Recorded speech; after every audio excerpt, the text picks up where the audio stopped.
What is up, everybody? Svenddiesel here with Sportsman's Warehouse. We're going to be tying up a barely legal. This is a Kelly Gallup pattern that we're going to be tying up using some TMC. These are the 8089s hooks in two different sizes. We're going to be using some uni thread in a 6/0, or you could use black or white. I'll probably be using white for this one with the color scheme we have going on. And we're going to also be using some sort of articulation binding unit. I like this spider wire in a 50-pound test. You could also use braided wire or some sort of nylon coated wire as well. And we're going to be using a lot of marabou. This is just strung marabou. We're going to be using some bright white or fluorescent white, I believe. And we're also going to be using some UV. This is olive damsel in a UV2. It has some unique properties, and I really like using these two different brands. They represent different thicknesses of feathers, and of course we'll need some chenille in white. You could also use ice dub, and we're going to be making this a baitfish head. This is a large baitfish head in nickel, and it comes with the eyes as well. And I think that's it, so let's go ahead and get started. Like I said, we're going to be using two different hook sizes. I usually don't go like a 2-4 or a 2-1. I usually jump a double step, and so we're starting here with a size 6 hook, and we're going to be starting our thread at the midway down. This is Kelly Gallup's pattern. I believe a lot of these things he does, I do on mine as well. I'm going to be dividing each hook into 3 sections, and we're going to start with the tail here, and I'm just going to pull off a little bit of a plume here or a feather, and we're going to be stripping off some of it, but also we want to measure in our fingertips how thick this is, so you can see as you stroke it here. You kind of gauge it. I'd say this is about 1/8 of an inch as I pinch it, and I'm just going to tie it in right here at the rear of the shank, leaving the stem on there because we're going to be building up a little bit of body with that, and then I'll just tie it up to where my thread started. We'll go ahead and trim that out, and then I'll clean that marabou up as I work my way back to my tie-in point, and we have started. We're going to be doing white as the belly on this, and as you can see, my tail is about 1.5 times the length of the shank of the hook. You could also go a little bit shorter if you want, but my experience is a little bit longer is better because you can always preen off some of that marabou, but you can't ever add it on when you're fishing. So the next day we're going to take about a similar size clump of the olive damsel in the UV, and I'm just measuring this with my finger, and we'll go ahead and tie that in the same manner we did the first piece, working our way up to that halfway point. We'll trim out the remainder of the stem, and you can see how we built a little bit of a body. Remember that image, because on the next hook we want it to be about double that, and that's how we can kind of tell how much marabou and if we're consistent. But once you've tied a few of these, you can see you want to make sure that the olive is on top, the white is on bottom, and we're going to be using just some regular chenille for this. You could also use cactus chenille. You could use dubbing loops. You could with some ice dub, or you could also, there's a ton of different synthetic materials you could use for the body, but I definitely recommend something a little bit flashy, something that's going to attract, give it attention, saying, hey, here I am, come eat me. And I like to secure each step with a little bit of Z cement, just in between. I'll just put a little dab right here and make sure it just soaks in. If you're not comfortable wrapping chenille on wet glue, then you can wait for it to dry. But by the end of this, you're going to have marabou super glued to your fingertips, and it will be, awesome, a good story, and everyone will know you're a fly tyer. So we're just going to use touching wraps, being careful not to pick up all your marabou scraps from previous flies on your workbench, and just work your way up to that hook or that midway point where we started it all. And we'll go ahead and tie that off with a wrap behind and in front, and do that twice. And then you can leave this on, but I prefer to just get rid of it. I just trim it out and tie it in again. That's just how I prefer it. It stays out of my way, but you can leave it in and cross over if you want. But now we need to really remember how we measured that marabou before, and you want to pull off a similar clump. This whole back section is going to be a little bit sparser because we're going to be building up a taper. So the front hook's going to have more marabou than the rear hook, if that makes sense. And so I want that marabou to line up about halfway into my tail, maybe even a third, or it really is personal preference, but I'm trying to line it up about halfway, and I'll go ahead and tie that in.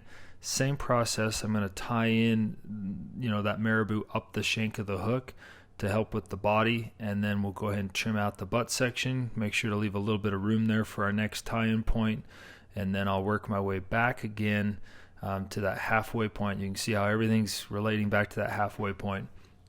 And then we'll go ahead and grab our olive in a similar size clump.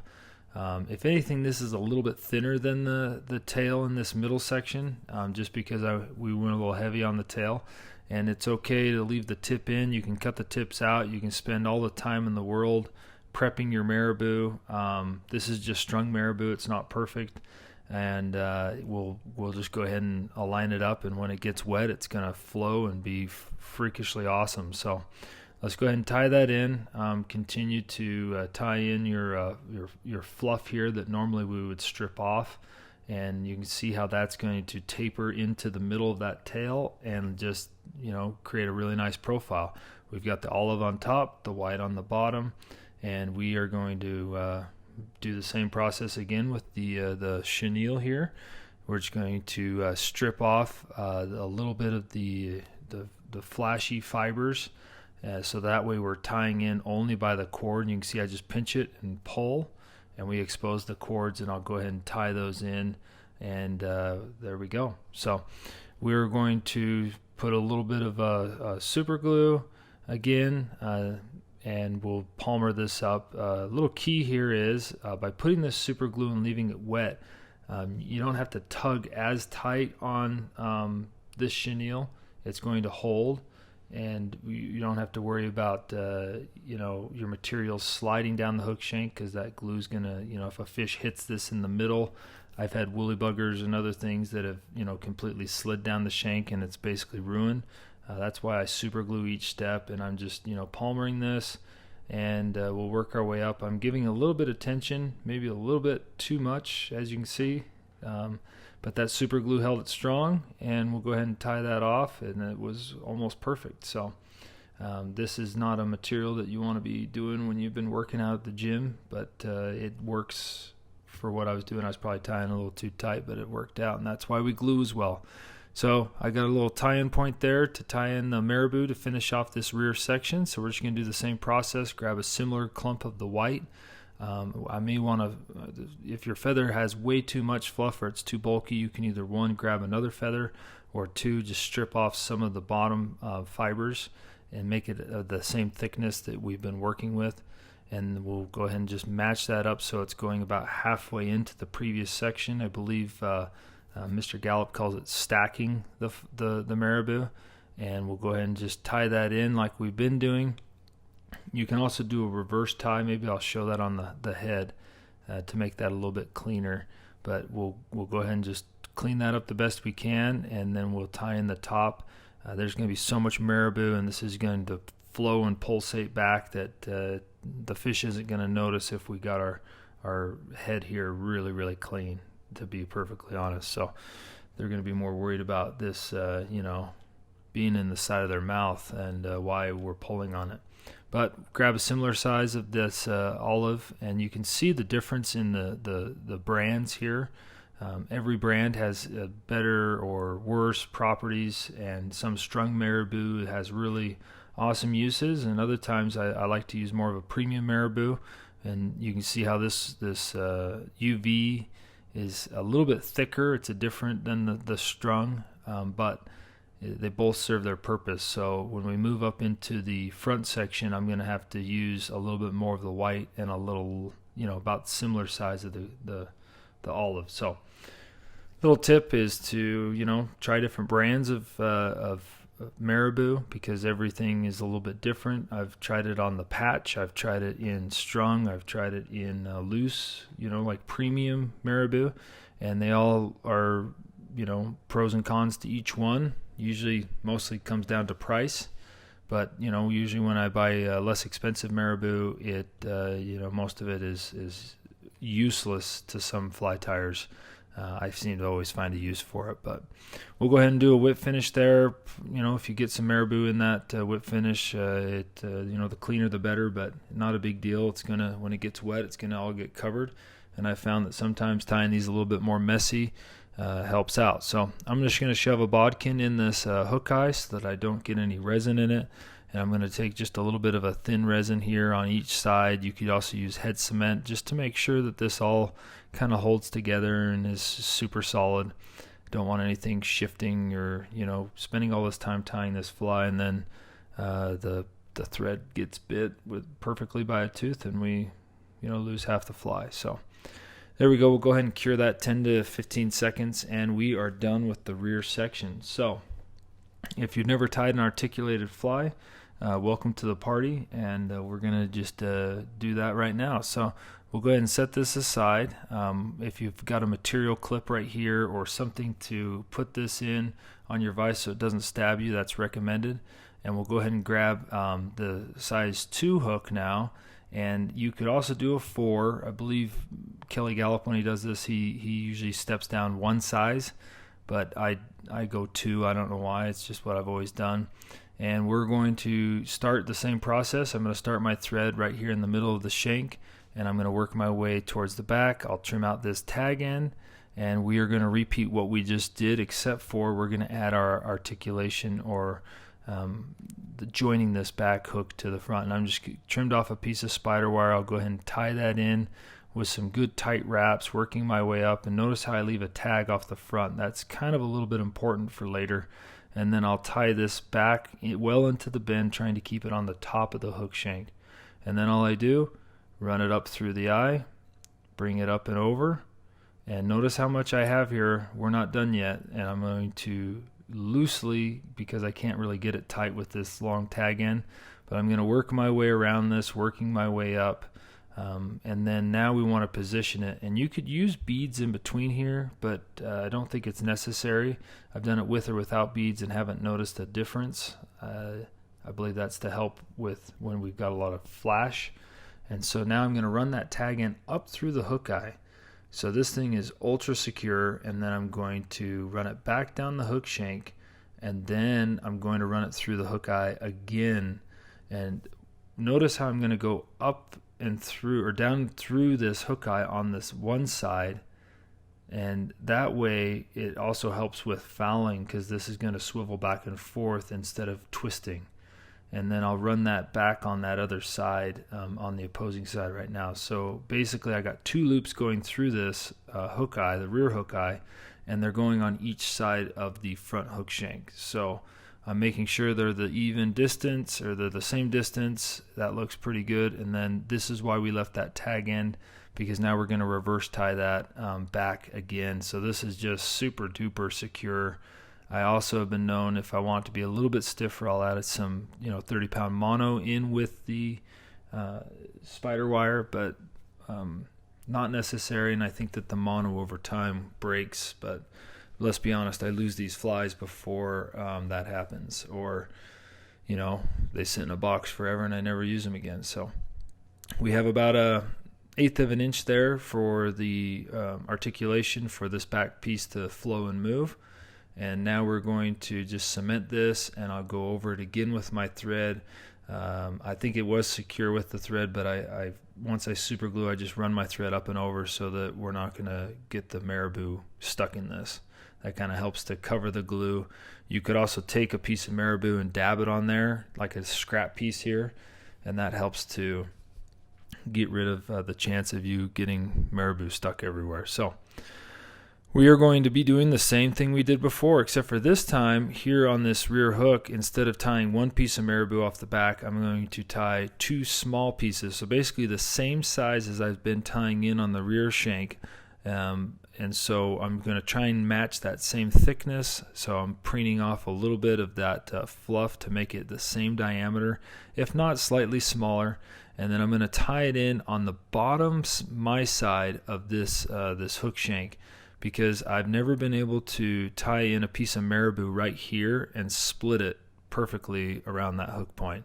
And so I just tie one in on that side, and then we're going to tie in this body to build bulk, so that this front section is a little beefier. And then I'm going to grab another white marabou feather that is almost the exact same size as what we just tied in, and I'll tie it in on the opposing side at the same angle going down, and that way we avoid that hook point. And this also kind of might help with a little bit of not allowing it to foul, but I mean, it's really not long enough to foul on this particular, but we're building a little bit of a comb. But marabou's so flowy that I'm not too worried about it. It's not really helping or building structure for that purpose, but this sure does make it a little easier than trying to put a big clump around that hook point. So we'll go ahead and trim that out at the midway point. Notice how we always go back to that midway point, and then we'll grab a little bit, about double what we were tying in the rear on the olive. So I'm not going to preen off or strip off as much of the fluff, and we'll leave it a little bit thicker. And if you got a piece that's just not looking super straight, that's okay, because it is going to flow once it gets wet. So it's going to flow and pulsate, and this thing's going to be wicked awesome. So we're going to go ahead and tie in that stem, and you can see already that our thickness here is about double what it was on the rear shank, which is exactly what we wanted. That way it's a little bit beefier up here. And we're just going to repeat exactly what we did before. We're going to tie in this rear section was the first clump. We're going to tie in another one at the midway point, and then another one at the front. And so I'll just get the chenille prepped. We'll super glue it, and then I'll go ahead and fast forward through some of this so you guys don't have to watch this again, and we'll get to the head section of this.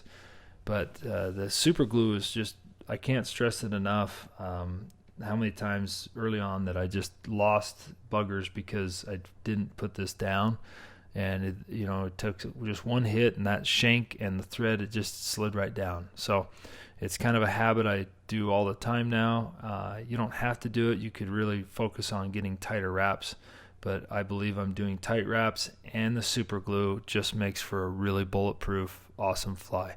So let's speed this up and through the next section. We're just going to tie in that middle clump in the same thing. Remember that these clumps are double the thickness of the rear that we tied in. And so on the head section, I'm actually going to do it maybe even like 2.5 times the amount of marabou. But it's really critical to make sure your head's going to fit on there. So just do a measure before we tie in this marabou. And then we'll go ahead and say you weren't going to use one of these heads. I want to show you a little trick here to do that. Basically, if you're going to glue eyes on or just leave it as a thread head, you could reverse tie it in. And so I'm going to measure how long that would be to make it a good taper, and then I'm going to flip it around. And this is a similar technique people use with longer dubbing. I'll go ahead and tie that in so that marabou is coming off the front end, and then I'll cut out this rear section and then fold this back up and over, and then do some wraps in front, and then crank down on top of it so that it's naturally going back. And you can see right there, that's almost a perfect profile. If we took some pliers once we got the top half and flattened that, we could put the eyes right there, and it would just be a weightless fly, and we could use it for sinking line, or I wouldn't really fish this on the surface, but there's a little technique you could use to do that. But we're going to be putting a head on, so it doesn't really matter. You're not going to see it, but you can see how much bulk that reverse tie-in added versus here as I tie this in. That's secure. I got like 7 or 8 wraps there, and I'm going to just trim this out, and you can see that top section, not as much bulk as doing that reverse tie. So just a little FYI there, and we're going to build a nice thread head here, and we're going to do a whip finish, and we're going to be putting tons of glue on here to secure this head. Usually I use like a liquid fusion, or I think it's E9000, but let's make sure this head fits before we throw it on. That thread looks a little thick from doing that reverse tie, so I may have to just shimmy it just a little bit and work it in. If that happens, luckily we super glued it, so it's not going to shift too far, but we can definitely, that front half, we can compress it a little bit using that head. I'm just pinching down with my thumb on the hook, holding it in place as I wiggle that, and just kind of compress it just a little bit, just to make sure we got enough hook eye out. But for this, since I'm not going to let it dry overnight, I'm just going to use some UV thick to hold it in place for you guys, so you guys can see the process. I don't recommend using resin with a metal head. I definitely recommend the Liquid Fusion or the E9000 or some sort of epoxy. You could also use maybe a super glue gel, but we'll put a little nice thick resin coat around the head, and then I'll just go ahead and cure that for 10 to 15 seconds. You could also inject some into the sides to really make sure it's solid. But these baitfish come with some eyes, and so I'm just going to put a little super glue in those eyes, and then we're going to place them. I put a lot in there so that I can shift them around, and so I'll just go ahead and place those into the eye slots using my fingers. And if you can't get that using your fingers, go ahead and use a bodkin. Just make sure you don't get super glue on your fingers, because then the eye will stick to your finger and not to the head. And then once we get those positioned, I'll use a bodkin to kind of shove them around. We need to just let them dry, but before that I'll put a little bit more super glue over the top and let it sit and dry for a good chunk of time. I usually put a paper clip through the hook eye so that it stays while it cures overnight. And then there we go. There's a Barely Legal. This thing is going to be super fishy. When it gets wet, that marabou is just going to pulsate. It's going to look like a bait fish. It's got the flash as the core. We got the two-tone, the dark on top, the white on bottom. This thing's just going to be super, super fishy. And I've caught fish on it. It works. And hope it works for you. You can switch up a few of the colors, but tie some up, fish it. Thanks for watching.